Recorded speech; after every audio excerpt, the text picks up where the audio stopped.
We'll begin recording. Hello again, my name is Tina Hall with Era Living, and today's presentation is Memory Loss, What is Normal and What is Not, with Dr. KristoÞer Rhoads. Before we get started with the presentation, I would like to take just a couple of minutes to tell you a little bit more about Era Living. Era Living, established in 1987, is a locally owned and family-operated collection of 8 premier residential retirement communities located within the greater Seattle area. Our communities help residents stay connected and engaged while we take care of the cooking, cleaning, and providing care for those who may need it. For the past 20 years, Era Living has pioneered a powerful collaboration between our retirement communities and the University of Washington Schools of Nursing, Social Work, and Pharmacy. Through this long-standing partnership, our residents benefit from the latest research as well as innovative wellness and active aging programs. Assisted living services are available in all 8 Era Living communities, and we are proud to offer secured memory care in 2 of our communities, the Gardens at Town Square in downtown Bellevue and Ida Culver House Broadview in Northwest Seattle. And we're very excited to tell you that our Ida Culver House Broadview community will be opening a 2nd floor of remodeled memory care apartments in their terrace memory care starting this June. Both of our communities utilize the best friends approach to providing care for our residents in their wonderfully supportive terrace memory care wings. This approach is based on the notion that what a person with dementia needs most of all is a best friend who empathizes with their situation, remains supportive and loving, and it's dedicated to helping them feel safe, secure, and valued. I encourage you to learn more about Era Living by visiting our website at www.eraliving.com or by calling us at 206-508-1294. And now on to our main event. We are very honored to have Dr. Kristofer Rhoads, who is going to be presenting today on memory loss, what is normal and what is not. Dr. Rhoads is a clinical neuropsychologist specializing in the evaluation and treatment of dementia and neurodegenerative disorders. He currently serves as the primary neuropsychologist at the UW Memory and Brain Wellness Center at Harborview. He is also an associate professor in the Department of Neurology and, at the University of Washington School of Nursing. And with that, I am going to turn it over to Dr. Rhoads. Just let me stop sharing my screen and you can take it away, Dr. Rhoads. My pleasure. Thank you so much for the wonderful introduction. One correction, I am not in School of Nursing, School of Medicine, but that's close enough. I'm so sorry. The nurses do all the work, so I wouldn't want to take that kind of credit. So let me just clarify that right out of the gate. Also, hopefully you can see my screen at this point. All right, very good. So it is really an honor and a pleasure to present this to you today and to talk with you. I will just acknowledge also that this is a bit of a strange format, and I really appreciate you taking the time to spend yet another hour in front of a screen when you could be out doing something else. But I'm hoping that it will be informative, and it will maybe get you thinking about some things that you might be able to do right here and right now to maximize the likelihood that you age well cognitively and physically. And again, thanks to Era Living for the opportunity. I've done a number of talks, and apparently I haven't screwed them up enough to not be invited back yet, so I appreciate that too. The other thing that I will remark on is it looks like there are over 260 people that are in attendance, which is a staggering number, yet the reality is I am here talking to myself in my office. So it's a little bit surreal, but we'll get through it, and it's just fine. So I don't have any disclosures. I don't, participate in any activities that would shape my biases in terms of medical companies or pharmaceuticals. One of the nice things about being a neuropsychologist is you don't have them banging down your door to endorse them in any ways. I do want to tell you a little bit about what I'm planning to cover today, which is kind of what happens as we age in terms of our thinking ability. Yep, I am now unmuted. Okay, there we go. What do we know about what's normal and what's not? The trends that we're noticing, and we've got much better data in terms of aging and cognition. We will talk a little bit about things that you can do to maximize your brain health. And my focus is on non-medication interventions. And then I wanted to spend a little bit of time telling you what's available and kind of the current landscape for programs and services here in the state of Washington specifically, but some of these things extrapolate out to other states as well. So my apologies if you're in Oregon or somewhere else, or be a little Washington specific today. So I won't spend a ton of time on this, but I do want to remind you that Alzheimer's and dementia is a worldwide problem. It is not just something that is endemic to the United States or Western countries. We got a little bit of background noise there. I'm going to multitask and mute somebody. So there are upwards of 50 million people, probably getting closer to 60 at this point, living with dementia around the world. And the vast majority are undiagnosed. So this is really kind of a tip of the iceberg issue in terms of some of the statistics that we have. So here in the United States and in Washington specifically, only about 45% of people with dementia have a diagnosis. And some of that is because they haven't presented for evaluation. And some of that is because as a healthcare system, not everybody knows about the importance and the tools that are available. And if you look at other countries, the rates are only 10% for diagnosis. But this is a significant issue.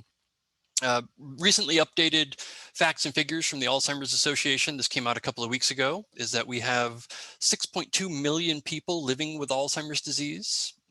And another 5 million with the stage that is before that of mild cognitive impairments. About half of those are due to Alzheimer's disease. The other half are either other unfolding dementias, but other conditions as well, which we'll chat about. And then for people 45 and above, there are about 15 million with what's called subjective cognitive impairment. So this, I'm noticing changes. They don't necessarily show up on testing, but I know it's a change for me and I'm worried about it. So this is a huge problem. And often we think about for every individual that we know of who is living with dementia, there are probably 2, maybe 3 who are on that pathway or undiagnosed. Our general risk, this number hasn't changed tremendously, but it's about 11% after the age of 65. And if you look at this as in bands of age, this is part of what we've known for a while of age being the greatest risk factor for Alzheimer's disease, such that if you're between 65 and 74, you've got about a 5% chance. But as you hit your mid 80s, you're up to about 35, maybe 40% chance. Whether or not that disease ever progresses to the point that it impacts function, that's a different story, and we'll talk about that. The other thing I want to be very clear about is that these numbers obscure some very important differences and disparities. So 2/3 of all people living with dementia are women. And some of that is because men tend to die at earlier ages from things like cardiovascular disease. There are maybe some other biological components about how genetics interface with hormones that may shape risk. And it is certainly true that women have different, historically and currently, have different educational, occupational opportunities and different health behaviors. So this is a staggering number in terms of disparity. The other thing that we know is that 2/3 of all people who are unpaid or informal caregivers are women. So women get doubly affected by this, as do other racial and ethnic groups. So for as a Caucasian, our Black and Hispanic counterparts are 2 and 1.5 times more likely to develop Alzheimer's disease. We are in the process of collecting data for our American Indian Alaska Native population. That number is probably 2 to 1 with differences in head injuries and diabetes and all the other things that are risk factors. and also just the importance of knowing that there is tremendous difference and heterogeneity within these groups, and sometimes more difference, between tribes than between tribes and Caucasian culture. So this is important to keep in mind. If we kind of drill down into Washington State here, this number has held pretty steady over the last 3 or 4 years. We have about 120,000 individuals living with Alzheimer's disease. So that's roughly the population of Metro Bellingham. We're expecting about 145 to 147,000 by 2025, which is a 16% increase, almost 17. It remains the third leading cause of death here in Washington. It's the 6th nationally. We have the 8th highest rate. For a long time, we had the 3rd highest rate, but there have been some changes in terms of how states are keeping track of causes of death and doing a better job of calling it Alzheimer's disease when it's Alzheimer's disease and not pneumonia or other system failure. And in 2020, there was a 16% increase in the number of deaths for people with Alzheimer's disease that is in some way, shape, or form connected to COVID-19. And we have a much greater sense of the significant decline that people have experienced as they experience isolation, maybe some other exacerbation of comorbid health conditions. So stay tuned. These numbers are really new and unfolding. We'll learn a lot more. And here's the part that troubles me the most, I think, is the sheer number of unpaid caregivers. It's about 300,000 people here in the state of Washington. So almost 3 caregivers per person with dementia, who often are elderly spouses or adult children who are juggling care of their own children or jobs. These are often individuals that do not have a lot of training in this or knowledge about resources. And if you were to total this up, it's almost a $10 billion industry of unpaid work, to the tune of significant healthcare costs, as being a care partner is hard physically, it's hard emotionally, it's hard financially. So some of this is the foundation and the genesis of why we have both a national plan for how to deal with Alzheimer's disease as well as a state-specific plan. This is a huge problem, and it's getting larger as we have this population that is aging into those risk zones. So there's lots of interest in, is Alzheimer's disease and dementia an inevitable cause or a consequence of getting older? And the answer is no, absolutely not. Are there things that we could do differently in terms of prevention or maybe treatment? The answer is absolutely yes.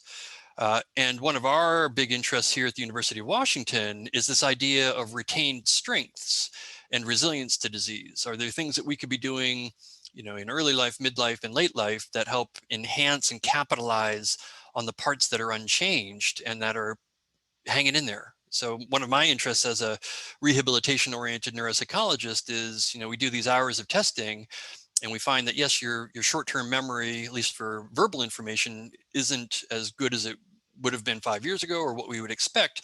But how can we use your strengths to help compensate for that? So that's a definite area of kind of a, unfortunately, new way of thinking about dementia.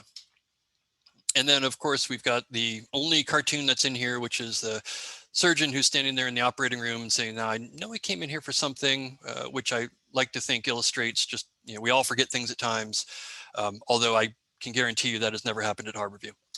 Okay, so if we think about what's normal, we have kind of cognitive function over here on the left on the y-axis, and on the x-axis we have time or years. And the not so good news is that the majority of our cognitive functions plateau and peak somewhere in our mid-20s to mid-30s, and maybe decline subtly over time, with a more notable decline around age 65. And then things kind of are a little bit more static until about age 85 or so, and then there's another decline that happens. So there's a difference between where you would have been in terms of how quickly you can process information or memory from 30 to 80 that is very detectable. And that's part of our job sometimes, is to figure out, are these changes what we would expect as someone gets older? And we have tools to do that. Or are they outside of that? And what this looks like from a very practical standpoint is the increased frequency of going into a room and forgetting what you went in there for, the increased frequency of running into someone when we are able to actually run into people in person and not being able to remember their name right away. Boy, I know we talked about that, but I don't remember what time that appointment is, details for things that happen every once in a while. But these aren't changes that are such that they would interfere with your function. You know, you may miss a bill here and there. You may forget an evening dose of medications. You may get distracted and forget the tea kettles on the stove for a little while, once or twice.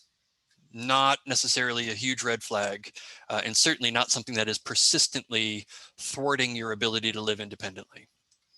So this is kind of what normal aging looks like. And we've got data that we can come back to if you're really interested in terms of the things that do change versus those that don't. As I mentioned, that this is not a uniform process, even with normal aging. And typically, our ability to do simple mental math or verbal ability doesn't change very much, nor does our kind of semantic knowledge, our knowledge for facts or information. Long-term memory tends not to change. But things like how quickly we can process information, and I'm well aware that I am talking too fast for at least some of you that are joining, but that speed of processing, that ability to step back and think flexibly about things, all kind of the things that our frontal lobes do are the things that are subject to change over time as we age. So if we're going to summarize that, you know, there are very few changes in our long-term memory. There are very few changes in our memory for how to do things, kind of our motor function, or what we call procedural memory. Driving is a great example of that. And many of you may have had the experience of, boy, you know, all of a sudden I was somewhere else and I don't really remember getting from point A to point B. I was kind of on autopilot. That's a great example of procedural memory. You're doing the task, but you don't have to think consciously about it. That tends not to change. And that tends not to change actually in Alzheimer's disease, which is one of our interests of developing good habits and strategies that we can have hold on longer, even if short-term memory, like memory for conversations or recent events, is changing. But these other things in red are the ones that are subject to change over time. And I want to take a moment to highlight the top one here, which is our sensory memory, which is a very, very brief, less than a second kind of registering and kind of being in the system for things that we hear and see. And this is exactly why we always think first about hearing loss, visual changes. You know, our visual memory problems really a function of cataracts or glaucoma or macular degeneration. Is someone's difficulty hearing something what's yielding inability to remember a conversation 3 hours later? So you got to address the sensory things first. I have learned in my almost 20 years of doing this, not only do we need to make sure someone brought their glasses, we need to make sure those glasses are clean. It's amazing what people get used to. So small stuff sometimes. Okay, so that's normal. If we contrast that with what is not, in cases of things like Alzheimer's disease, Lewy body dementia, things that we would call neurodegenerative, meaning that they are happening in the brain and they are getting worse over time, that is largely a function of pathology unfolding and accumulating, typically way back before symptoms are present. So these are microscopic changes in proteins and connections between neurons and the neurons themselves, which ultimately lead to cell death and changes in structure that are obvious on MRI or other brain imaging. But these are things that happen back in midlife and gradually accumulate. And that puts people on a very different trajectory than this normal aging kind of pathway, such that you could have Alzheimer's disease, which is really the diagnostic marker of that is a pathological version of amyloid beta and hyperphosphorylated tau, these two proteins, that these things are accumulating and they're causing changes in cognition, but not right away. So you could have the disease and not have any symptoms. You could have the disease as the pathology increases and now you've got some mild symptoms, or you could have full-blown dementia due to those pathological changes. So again, important concept that Alzheimer's disease is different than Alzheimer's dementia. And I am consistently impressed with people who come to autopsy as part of our research studies who are functioning well when we bring them in and ask them to do cognitive tests. They're living independently, yet when they do the autopsy, they've got severe disease, but no outward manifestation. So in that early territory, kind of that gray area between normal aging and dementia, is this concept of mild cognitive impairment. And really, just to boil this down, is changes in memory or some other cognitive function. It could be language, it could be attention, it could be executive functioning, like your planning, problem solving, that shows up on testing. So typically, either people who have it are aware of it, or sometimes it's a spouse or an adult child who is aware that, yeah, something's different here. And when we do the objective testing of it, it is indeed different, either compared to other people like them or where we would expect them to be based on their just general abilities, which we can assess pretty robustly. But otherwise, they're doing pretty well. So this would be somebody who, yeah, I've got problems with memory, but I've got a really good system to keep track of my medications, and I am pretty accurate. Or, yeah, every once in a while, it's hard for me to figure out where I'm going when I'm driving, but I use my GPS every time I'm in the car, so I'm compensating pretty well. And there are some different subtypes, and we don't need to get into the weeds here, but what's important is these different subtypes, whether it's memory or some other domain, either alone or in combination, tell us a fair amount about what might be coming next. And what we know is that not all MCI progresses to dementia. So about 10% of people who have the diagnosis of mild cognitive impairment, a year later, a couple years later, have converted back to normal aging. Things have improved. And often these are the people that we see in clinic who have medications that have some side effects that masquerade as dementia. They've got undiagnosed and untreated sleep apnea.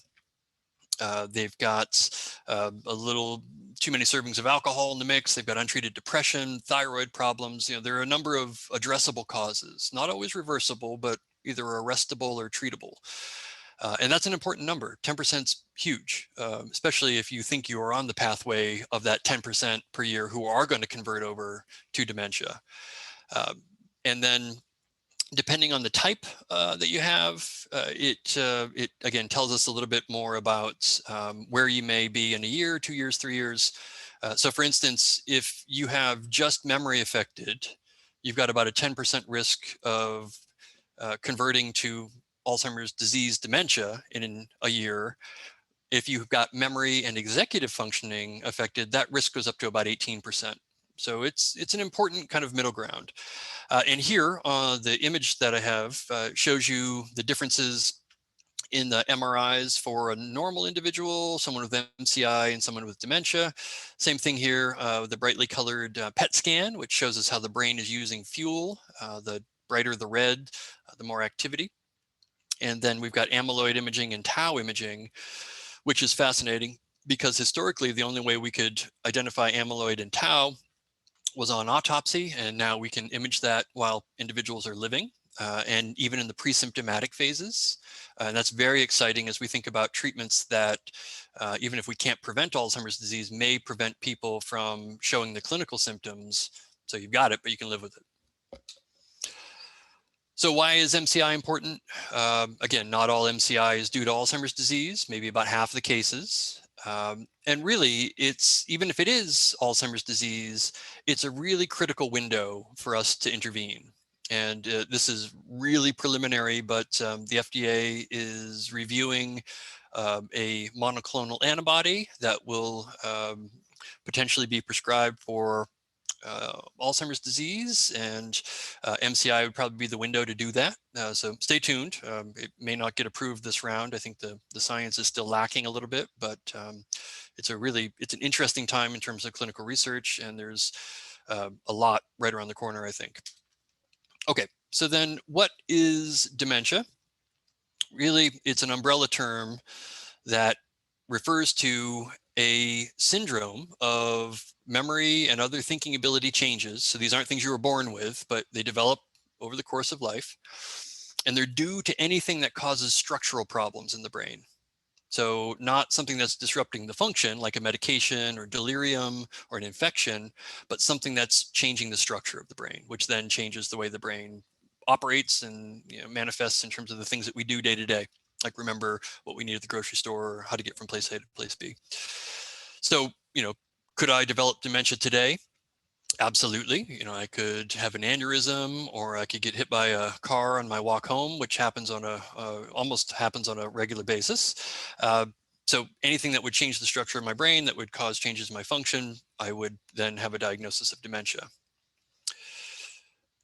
And Alzheimer's disease is the most common form of dementia, or one of the most common causes, but it is not the only one. And sometimes people use these terms interchangeably, but it's a specific type of dementia, kind of like automobile and Toyota. It's a very specific and common type of car, right? So if you were to guess, when someone walks in and your colleague says this person has dementia, what do you think they have? If you were to say Alzheimer's disease, you're going to be right 2/3 of the time, likely, or at least maybe not just in isolation, but at least as a primary cause. Vascular dementia is the second most frequent type of dementia. So this would be things like strokes, or maybe multiple strokes, or more often kind of the chronic changes that come along in the brain due to high blood pressure, high cholesterol, atrial fibrillation, diabetes, smoking, all the heart risk factors that we know. Dementia with Lewy bodies, frontotemporal dementia. I am not going to go over this. We could be here for 3 days unpacking this slide. I really put it in here more for reference. And I am happy to send these slides to Tina and the folks at Era Living for distribution. You can also contact me directly, although it now looks like there are 307 of you, so maybe not everybody contact me directly. But I'm happy to make these available, is what I'm saying. And this breaks down the 4 most common types of dementia, how often these things tend to occur, what the early symptoms are, which parts of the brain are affected, how these things start. So Alzheimer's disease, and Lewy body dementia, and frontotemporal dementia to a degree are kind of all share this. They start gradually. They kind of creep on over time, sometimes with different initial symptoms, and sometimes pretty consistent versus, some days are good, other days aren't so good, like Lewy body. And then the things that we know that are related, the biological mechanisms or biomarkers. So lots of information here, but we'll just kind of move along with that. The other thing I want to share with you, and one of the common questions that we get that is really hard to answer is, if I have a diagnosis of Alzheimer's disease, or someone I know or love has a diagnosis, how long do I have? How many years from diagnosis to death? How many of those are going to be in the early stage when quality of life is quite good and people function incredibly well? How many of those years are going to be in the late stage where I might be more reliant on others to help with feeding or bathing, or and often I think one of the disservices that we have done as a culture, and I don't know that the medical community has helped with this, is when people hear Alzheimer's disease, they think of the late stage, that I'm not going to be able to recognize my family. I won't be able to feed myself. I'm going to be a burden on my family. And we don't have enough images of people who live well with Alzheimer's disease in the early stages. So that has been a disservice that we're working on. And boy, there's a tremendous stigma around Alzheimer's disease that persists. But if you break things into these 3 phases that we've talked about, the pre-symptomatic phase, the MCI phase, and the dementia phase, this potentially could be a 50-year disease. So someone may be developing the plaques and tangles and live with that for 20 years. And then if they're diagnosed at 65, they may live another 5 years in the MCI phase. And then if they're diagnosed at 70 with dementia, they could live another 10 years. The average that kind of is out there is somewhere between 4 to 8 years on average from diagnosis to death, but it depends on how old you are, your health overall, at what stage you're diagnosed. And that is one of the disparities within our African American, Latinx, and Native American populations, is that people don't get diagnosed till later stages, or the accuracy of the tools that we have is different for those populations and leads to misdiagnosis and a missed window. Okay, so back to this as we change gears a little bit from what's normal, what's not, and again, that each piece of that we could spend hours talking about, and For those of you who have seen me present before, you realize there's probably nothing I'd rather be doing. But we'll move on to what can we do about it? And how can we avoid MCI? Potentially, how can we, if we're going to develop Alzheimer's disease, how might we avoid the late stages? And that's really where kind of the state of the art is right now. So the thought here, right, is that as this pathology is accumulating in the brain, which we don't have a vaccine for, we don't have a disease-modifying treatment yet, although I think, again, we're on the cusp of one of those being approved. Is there something we can do to suppress that accumulation of pathologies, slow it down, and keep people either in the pre-symptomatic or MCI phases? Or if you already have Alzheimer's dementia, keep you in the early or early mid stage and not progress to the late stage. So this is kind of the holy grail at the moment. And this is exactly what we work on both sides of the street here at the University of Washington, the clinical side and the research side. So what do we know? I'm just going to put them all up here because they're all equally worth talking about.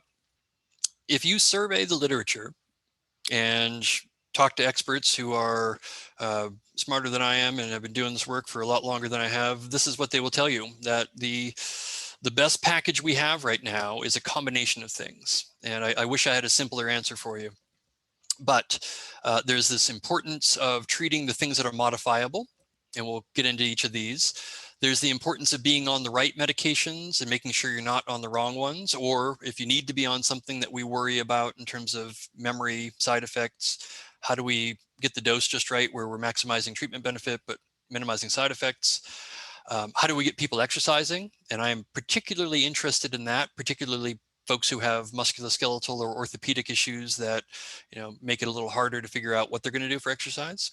How do we keep people cognitively active, avoiding mental retirement? Are there rehabilitation strategies that help getting people on the right kind of diets, as we know more about that? Helping folks manage stress well. And this is also near and dear to my heart, particularly over the last couple of days. And then how do we keep people plugged into their communities and socializing? And I mentioned to you that the stigma can be a huge barrier, not just to diagnosis, but to doing these very things that we're talking about once someone has some changes in memory. It's very hard to put yourself out there if you're worried about repeating yourself or grasping for words or saying the wrong word, and people tend to isolate. So a lot of our work at the state level has been to create dementia-friendly businesses and communities, which are good for everybody. Everybody wins with that, even if you don't have dementia. So if we talk for a moment about prevention. So there is a really lovely series of work done by this international consortium of experts, including some of our own folks from the University of Washington and Kaiser Permanente here in Seattle, that have looked at what do we know. This is the widest scale survey of everything we know about prevention, intervention, and care for people with dementia. This was updated in 2020, and there's a lot we could talk about in this, but the thing I want to really focus on is this idea that 40% of dementias are likely preventable. Almost half, 40%. When they did this in 2017, the number is about 35%. And as we've learned more, other things have entered the picture. So in early life, if we could improve educational opportunities for kids, that would eliminate 7% of all dementias.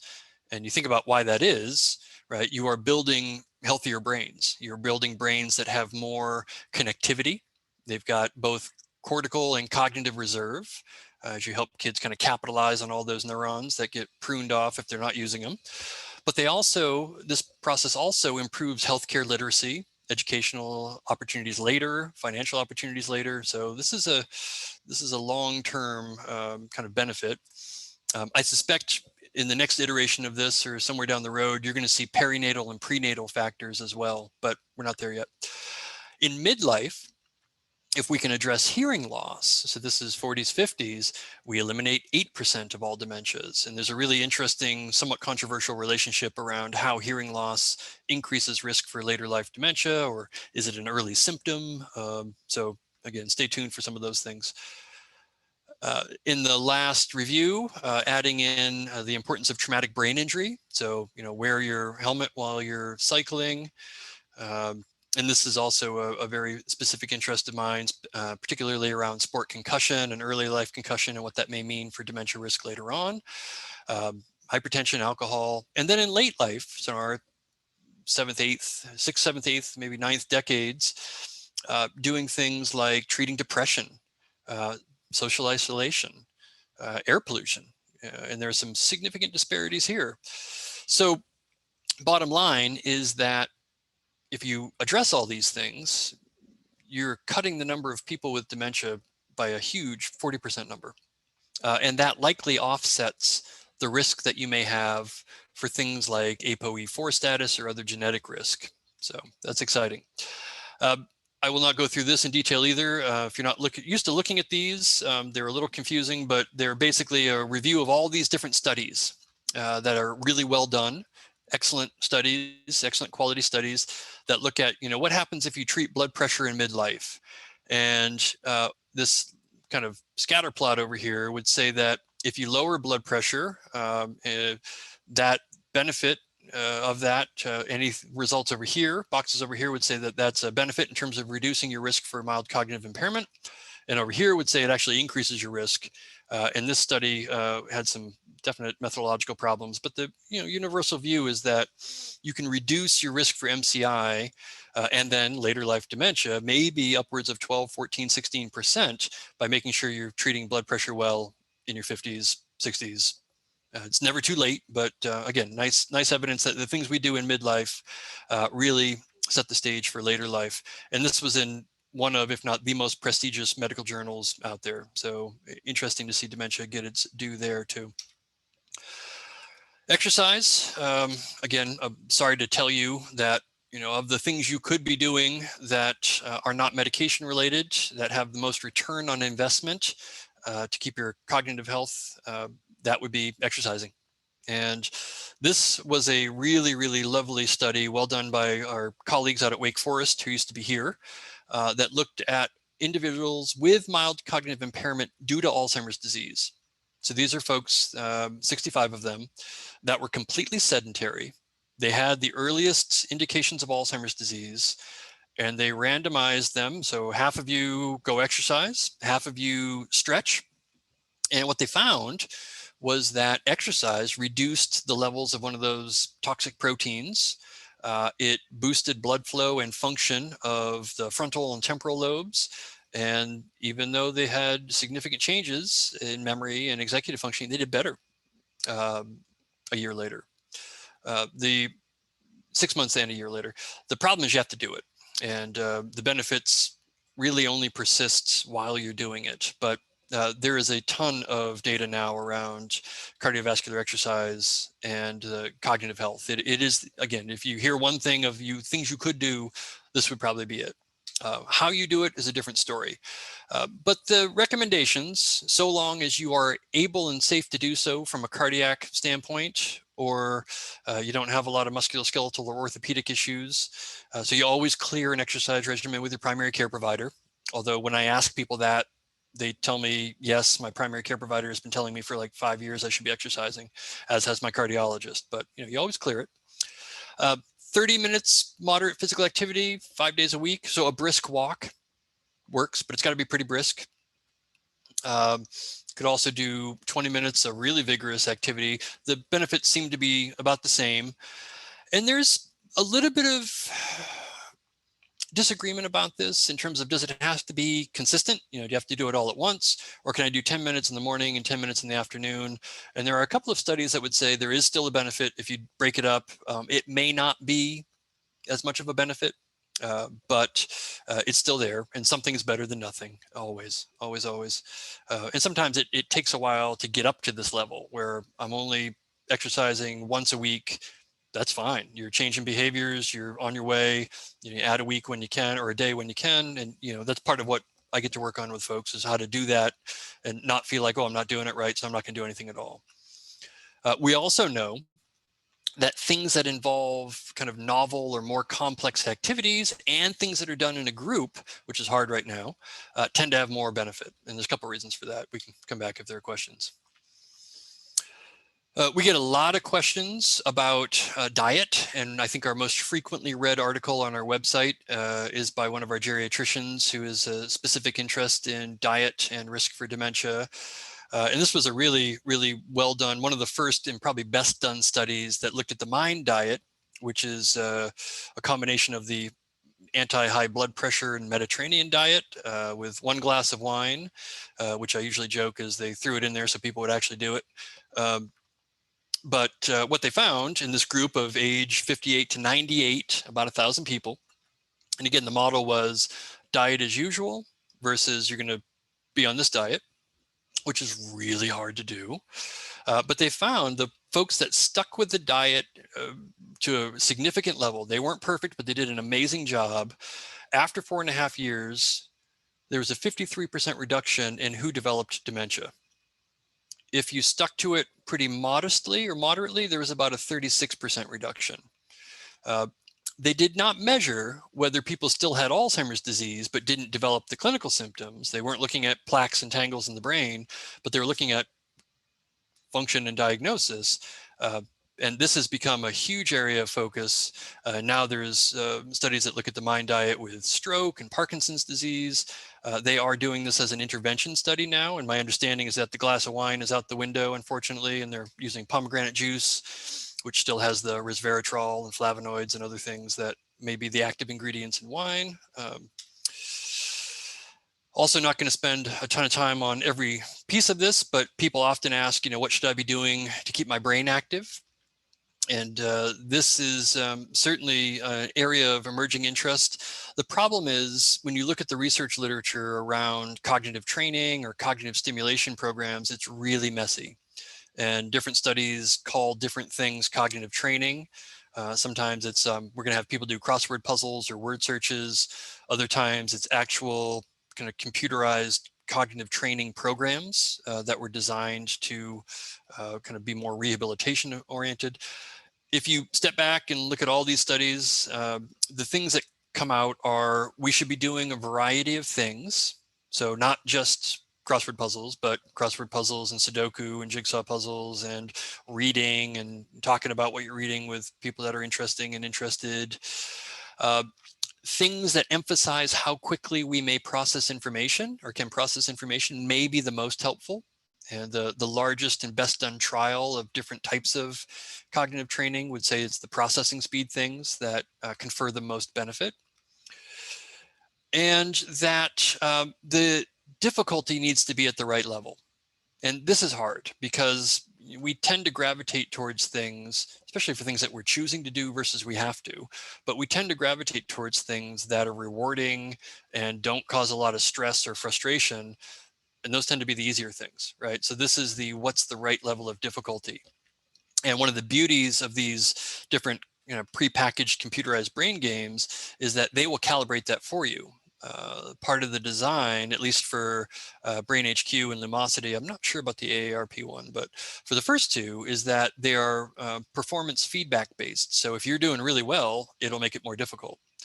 And then you'll make it more difficult. But then if you start failing multiple items, it'll ease the difficulty back. So it's always kind of pitching right at your learning curve, which you can do yourself, but it takes a lot of discipline and buying a lot of different crossword puzzles and Sudokus and always trying to figure out, is this the right level of difficulty? So things that involve new learning, languages, what you're doing right now, so you get credit for that today. And at least an hour a day of things that are pushing the brain in interesting and novel ways. So there you go. And the bottom line is that it isn't any one of these things in isolation. That it's really the full package. And there's some really nice data that was presented at the International Conference in 2019 when that happened in person down in Los Angeles. And the data suggested that if we do 4 or 5 of these things that we've been talking about, and I didn't mention smoking, but you shouldn't do it. So there you go. Alcohol intake should be light to moderate, a serving a day. And we can get into what a serving is.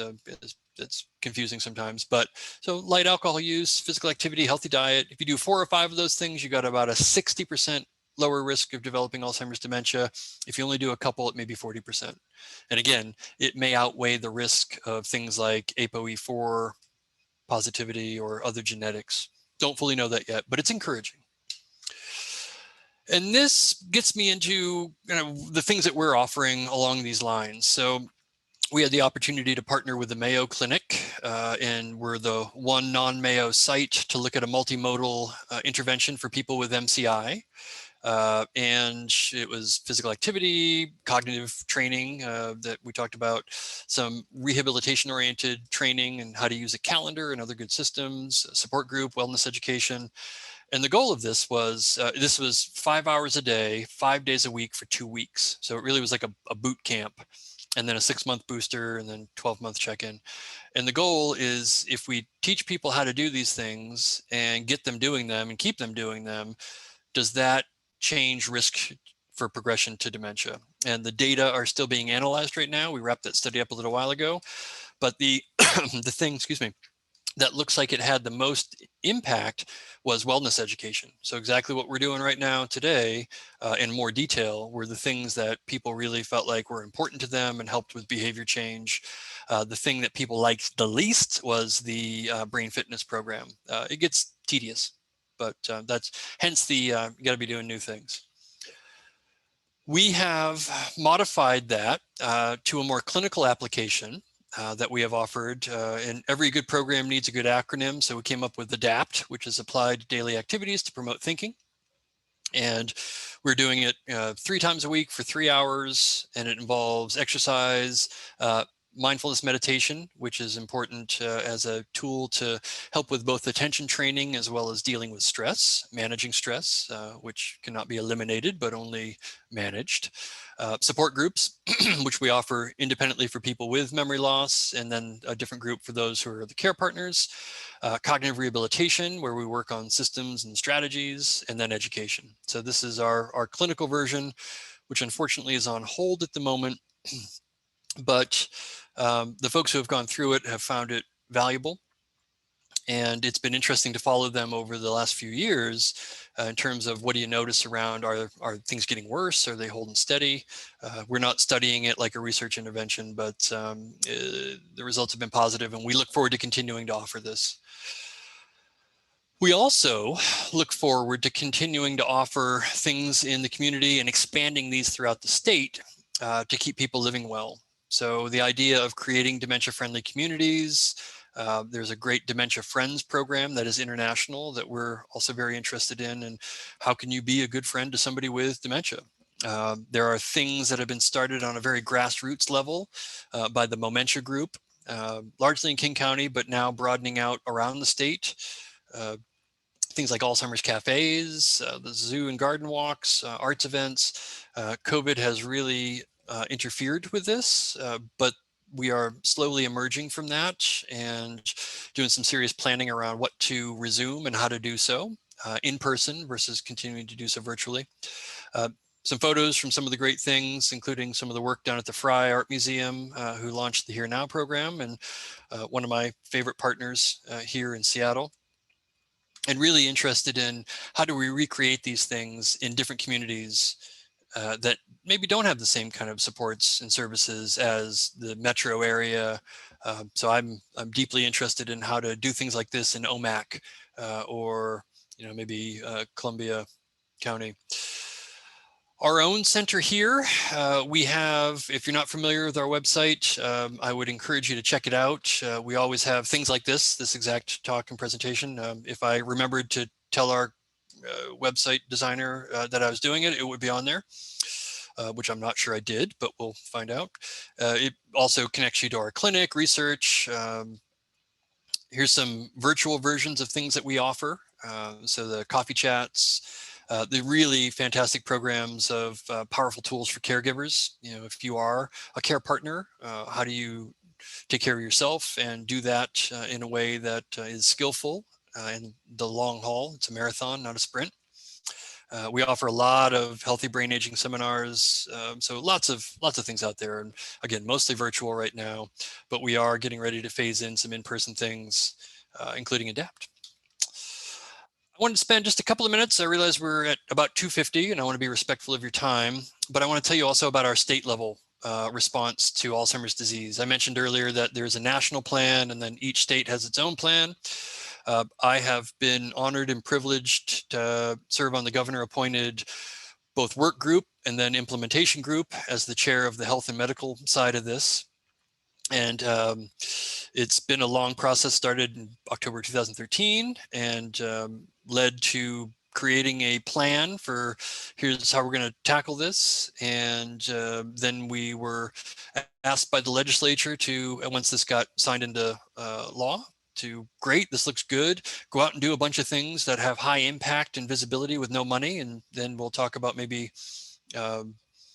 things we could fund. And we did that.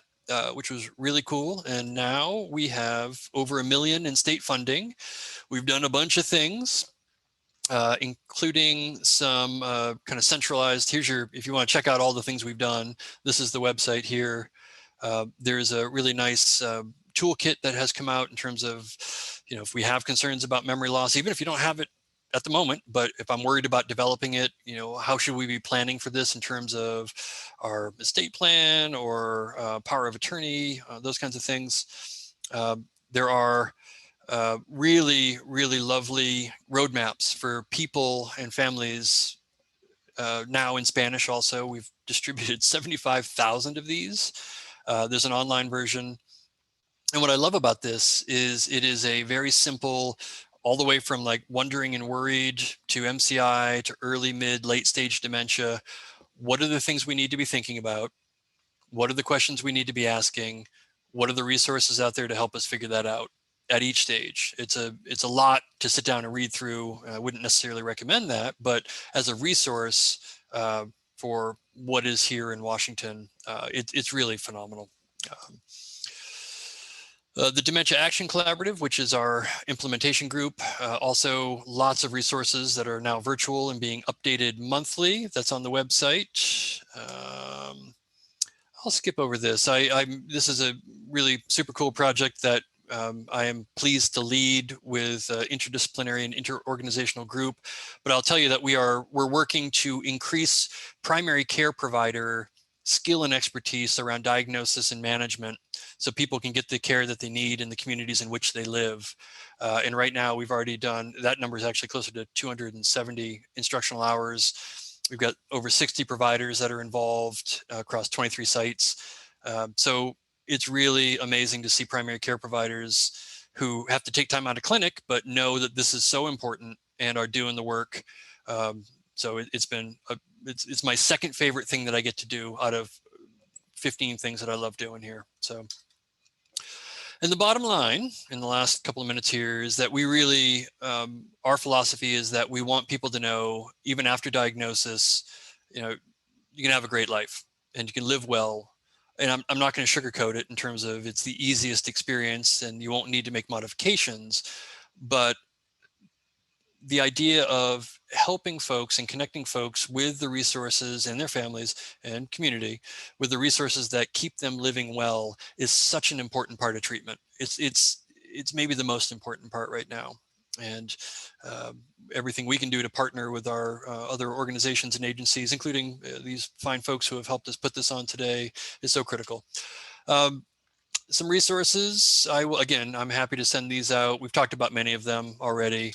I wanted to say thank you to my fantastic and really good looking team here. It's such an honor to be part of this group. And I have stole many of the slides and a lot of the ideas from people much smarter and more talented than myself. There's some info here if you're interested in research studies, volunteering with community programs. Once those are up and ready, we've got a lot of different folks.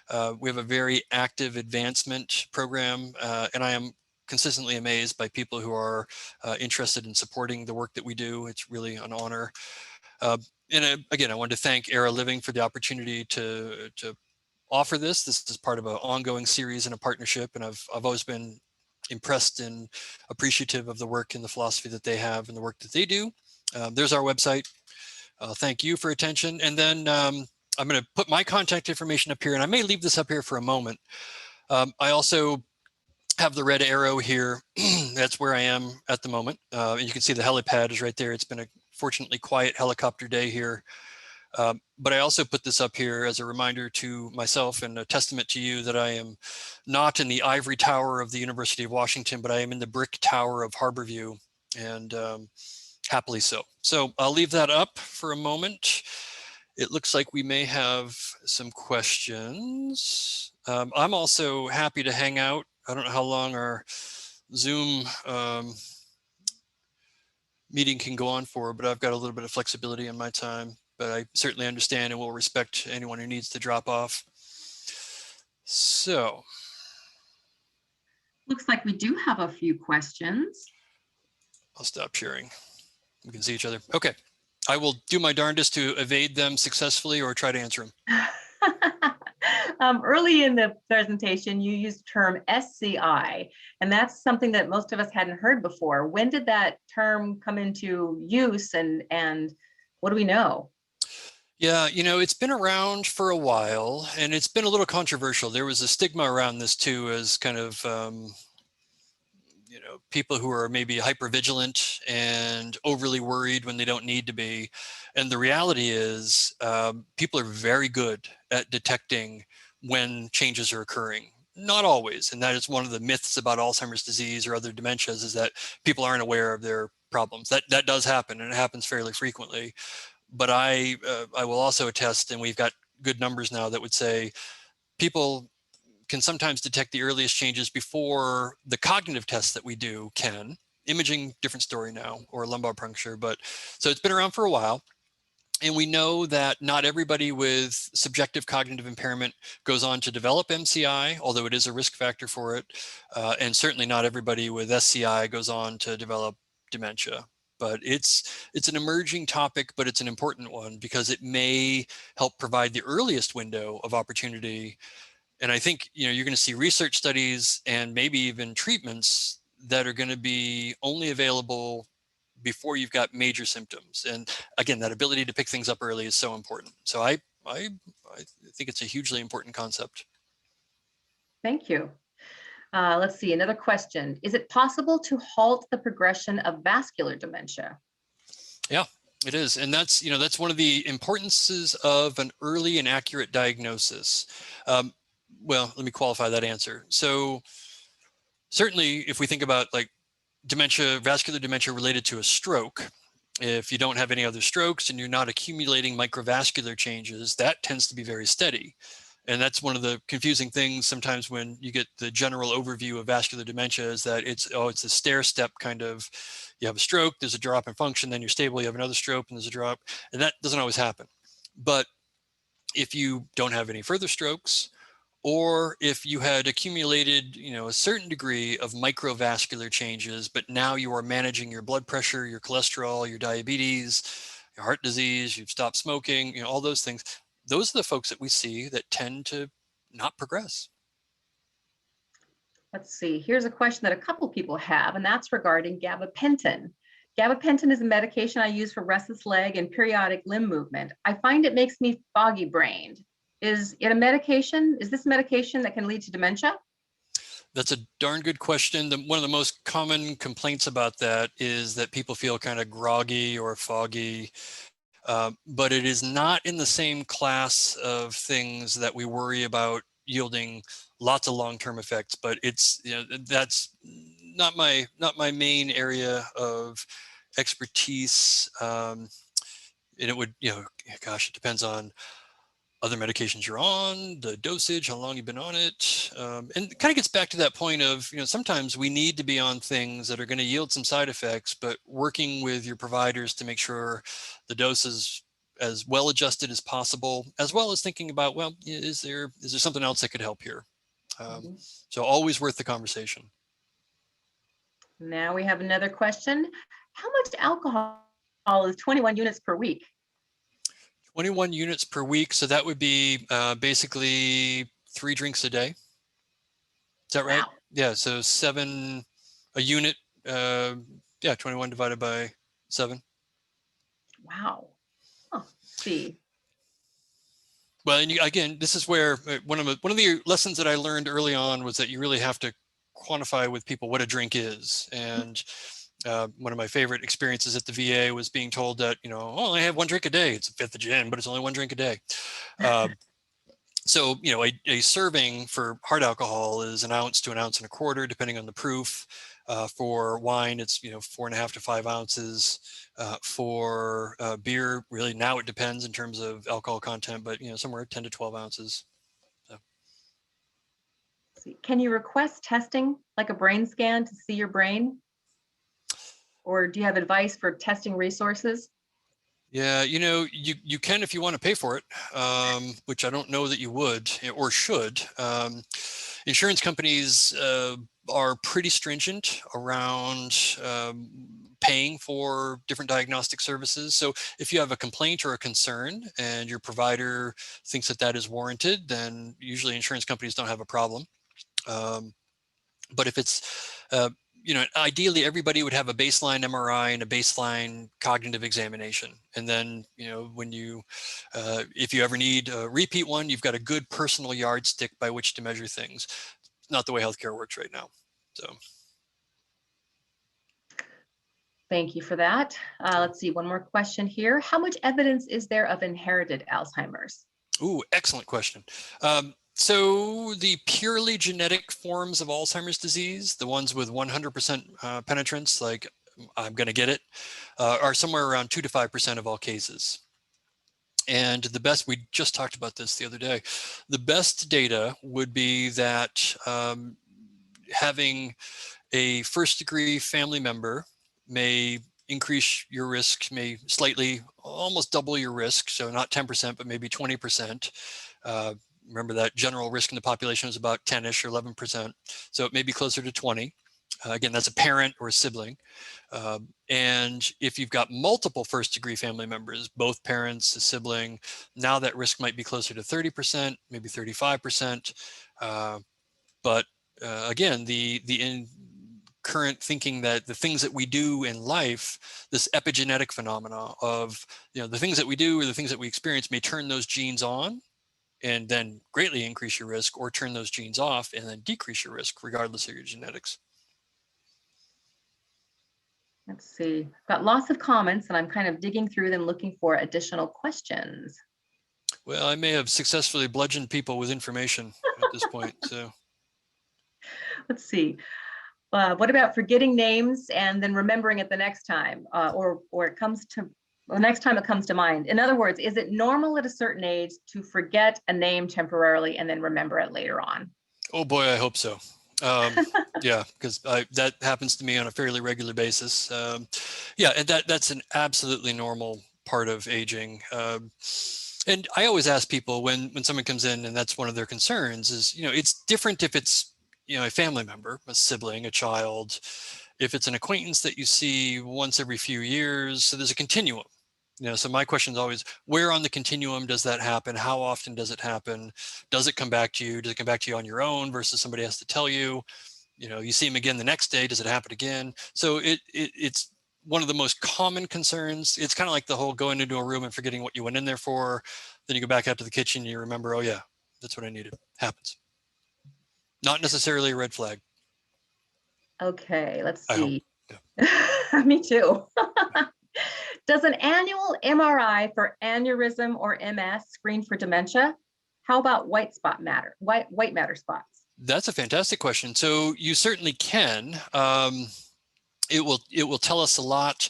But the other thing that's important to know, so vascular changes, MRIs are great for detecting vascular changes, structural changes like tumors or an aneurysm, hydrocephalus, so too much fluid in the brain, atrophy once it hits a certain point. Right. So once there's a kind of a demonstrable level of change, there is a way to do an MRI where you can measure out structures that are involved in Alzheimer's disease and then compare those to other people, your height, weight, gender, age, those kinds of things, to look for selective shrinkage. But it requires a different series of images and it's not 100% accurate. And I'll remind you too that an MRI tells us nothing about the function of the brain.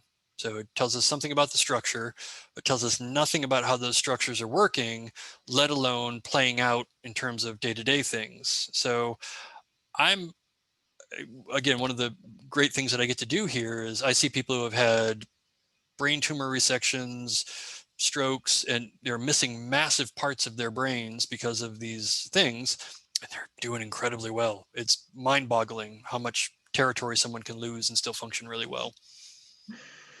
Are there any memory supplements you would recommend taking, or are any of them helpful? No. No, I guess I would say, the data is such that unless you have a deficit, and which is why, again, one of the first things that and primary care providers are great about this, they look for the common masquerading things. And if you don't have a deficit, there's no data to say that supplement A, B, or C helps in terms of decrease your risk or promote your function.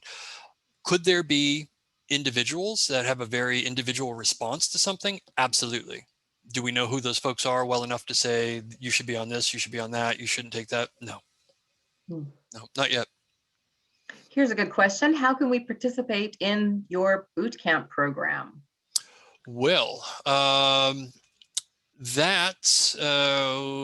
it would depend. So right now, the way that is offered has been for folks who have MCI or early stage dementia, and it's usually their referring provider who sends them to us.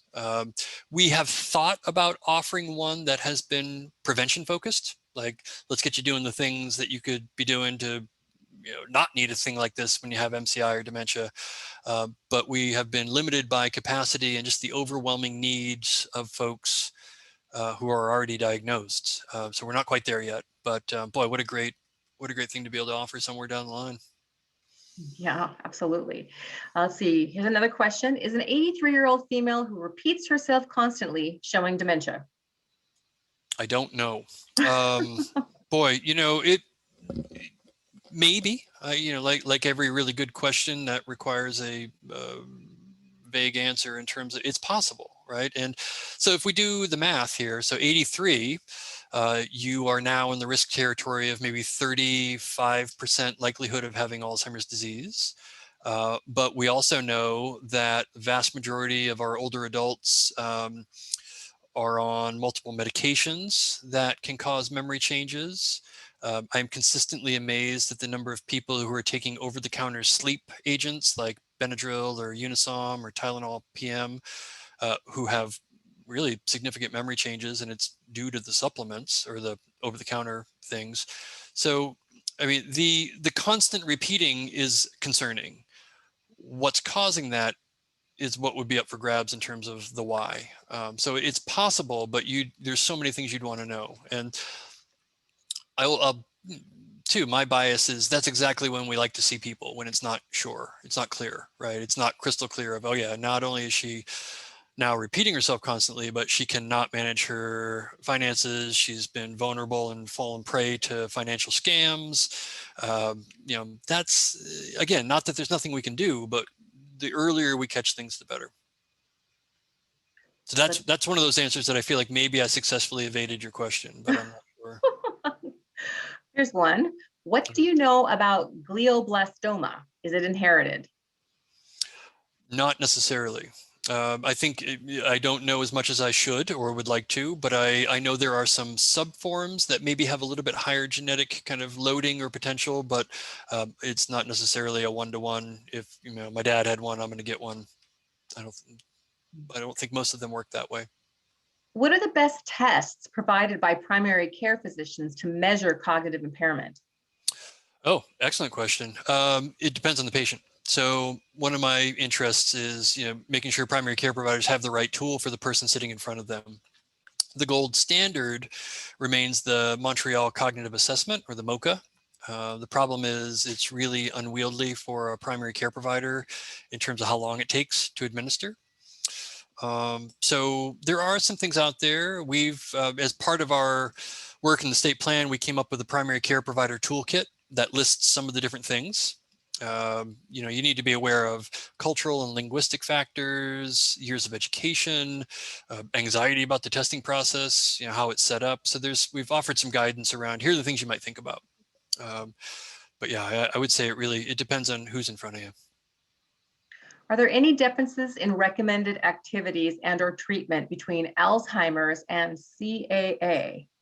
Cerebral amyloid angiopathy. Yeah, there are. I mean, there are differences, and they co-occur often, but not always. And that right there, that's a perfect. I'm looking at my team of providers here, and our neurologists are kind of the go-to folks for questions like that. Like, what is it? Just CAA? Is it CAA with Alzheimer's disease? And then what would be the right treatment from there? But yeah, there would be some, I think, notable differences there, depending on what's unfolding. Okay, let's see. How do you diagnose Alzheimer's with amyloid and tau, since it used to require autopsy? Yeah, so you can do that a couple of ways. One is that we have, there are still mostly research focused, but you can image amyloid and tau in the brain of a living individual. The IDEAS trial, which was a Medicare-sponsored trial where physicians were the research subjects, looked at amyloid scans and whether or not, if you did one of those, did it shape treatment? And the results were, yeah, it did. So I think you're going to see that approved for payment in the not too distant future. But you also can assess amyloid and tau from spinal fluid. The problem with that is it requires a lumbar puncture. Not too many folks want to do that, and it's not perfect. And we are right on the cusp. I think the other next interesting thing you're going to see is a blood test, a plasma test for amyloid and tau. And there are some European groups, some American groups too, but European and Australian groups that have done amazing work with this. It's hard to do, but I suspect within the next couple of years, you will see that. And that will be a game changer because that's something a primary care provider can do. Let's see. We actually have quite a few more questions, but it is about 10 after 3. So I think what I'll do is I'll ask people, if you didn't get your question answered, why don't you go ahead and email those to me? And again, that's Tina Hall at eraliving.com, TINA.HALL at eraliving. And I can forward some of those on to Dr. Rhoads to see if he can provide some answers, and then we'll get that back to you. How does that sound? That sounds fantastic to me. And I just want to take a moment and just, again, thank you, Tina, for the opportunity to do this. But I'm looking at the participant numbers. There are 222 of you who are either still listening or you've left your computer on and gone outside to take a walk. But I just really appreciate how interested folks are in this. And again, I see some familiar names as I'm looking through the list here, but I really, it's an honor and a privilege to be able to chat with you today. And there's so much to talk about. Hopefully I did it justice. This was so much wonderful information. We so appreciate it. I think everybody got something out of today's presentation, and you're right, we could probably talk about this for hours and not get through all the questions that we all have. But we certainly appreciate the time you've given us today and just the resources. And I do want to mention to everyone that I will request a copy of the PowerPoint from Dr. Rhoads, and we'll go ahead and get that sent out to you because there's a lot of wonderful information on those slides, as we all saw. We are also going to be emailing out an evaluation form to everyone, and we would love to get your feedback on this presentation, as well as any comments on future Zoom presentations you'd like to see from us. So we are really grateful to those of you that would return that evaluation form. Do you have anything else for us, Dr. Rhoads, before we end today's call? No. I guess what I would say is, I really do appreciate evaluation forms because I try to make these as informative and helpful as possible. And I do read them. The other thing I would say is I'm reminded, and I will share with you maybe in parting, that one of my favorite advisors early on, about 20 years ago, told me, you see one person with Alzheimer's disease, you have seen one person with Alzheimer's disease. And I think where we are headed is this idea of precision medicine, kind of the way we think about cancer. And as hard of a topic as this is, I am incredibly encouraged in terms of what the not too distant future holds for how we deal with it. So there you go. I'll leave you with that. Thank you. Thank you, everyone. Thank you, Dr. Rhoads. Have a wonderful afternoon, everyone.